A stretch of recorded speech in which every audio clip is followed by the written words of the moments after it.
Hello, my name is Sherfey. Today I will be arguing against the legalization of all drugs in the United States. So to begin, I will clarify that we are talking about only the United States legalizing every drug, and the drugs that we are going to be talking about are going to be fentanyl and marijuana, as just two examples of the many drugs that would be legalized if all drugs were legalized. And the reason why I chose fentanyl and marijuana is because fentanyl is one highly addictive opioid, and the CDC even claims that it is 50 to 100 times more potent than other opioids that are on the market.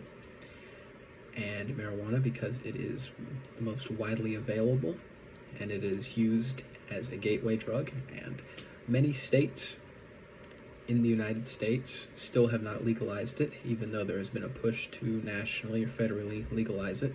It has still not been legalized. Now, with fentanyl, it is indeed 50 to 100 times more potent than other opioids. It is also, especially in Northeast Tennessee and other southern states, it is cheaper than meth, and it can be easily made.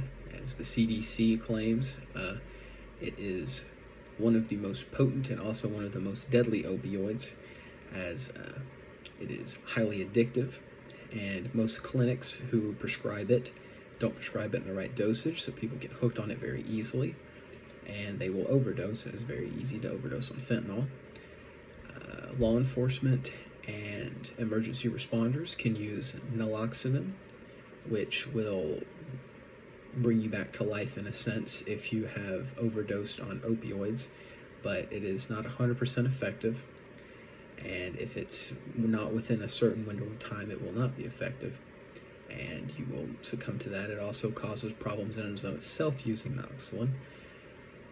So fentanyl overall, as it would be one of the drugs that would be legalized, it would be more prevalent and more readily available for people, as law enforcement would not be stopping intakes of people buying it off the street or buying it from clinics using other names, or using a relative to get it and them using it themselves for pain relief.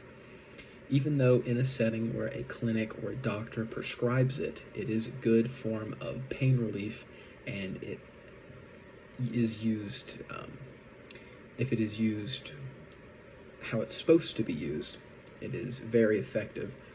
But most clinics do not have the necessary equipment or the necessary training to use it, so it then just becomes more of a devastating drug on the market than it is used as a pain relief. Now, legalizing marijuana has a long time. For a long time, marijuana has been seen as a gateway drug, and most states in the United States still think of it as a gateway drug.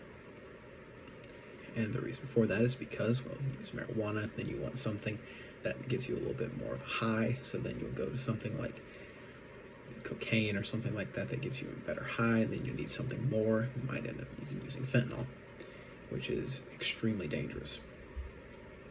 Now, national legalization of marijuana has been thrown around a little bit over the past few years, but it has been shot down pretty much every time by different states. It's legalized in a few, but the ones that still have not legalized it have still shot it down, saying that it is in fact a gateway drug, and that if it is legalized, then more people will have their hands on it, and they will use it more, and they will end up needing a bigger high, and so they'll be going to other drugs.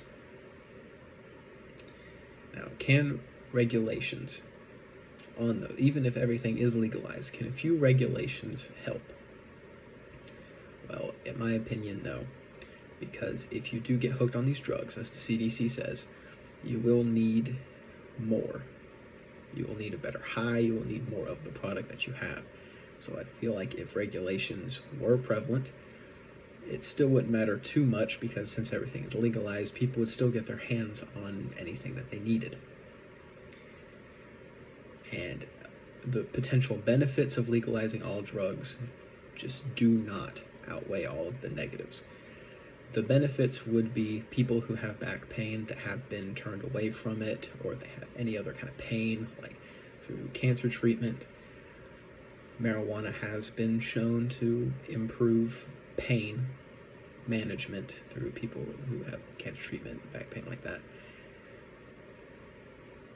having access to that more regularly, if you did legalize all drugs, would be helpful.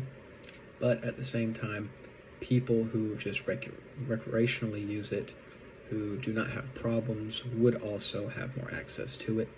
And even then, people who did have chronic back pain or cancer, after they have alleviated their symptoms, they might get hooked on it themselves. And for a drug like marijuana, that's not so bad. But a drug like fentanyl, where taking a slightly higher dose would kill you, it is not a good thing. And naloxone, even though it can be used to save you, it's still not good, as we mentioned previously.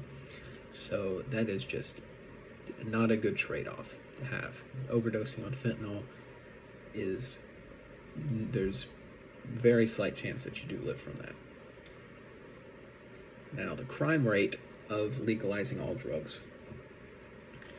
Some proponents will say that it will go down since all drugs are legalized, but drug-induced states of rage are also something that would be on the radar as well, because drugs like crocodile and fentanyl as well do give you a slightly more irritated mood, as the CDC says.